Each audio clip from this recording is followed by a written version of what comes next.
φορά και έναν καιρό από την αρχή. Να μου πεις τα τρία γουρνάκια το μάθω. Για πες. Ναι. Άντε.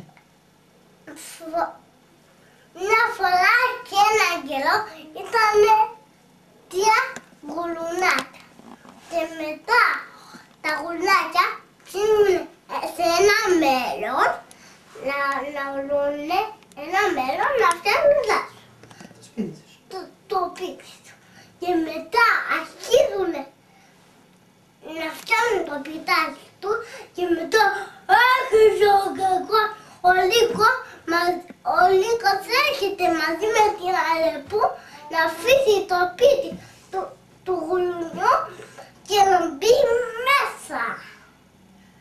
Και μετά τα γουλουνάκια μαζί με τον Λύκο και με την Αλεπού πήγανε στο σπίτι και μετά τα γουρνάκια πήγαν στο δικό σου σπίτι και ο Λύκο πήγε στο δικό σου σπίτι και ο Αλεπού πήγε στο δικό του.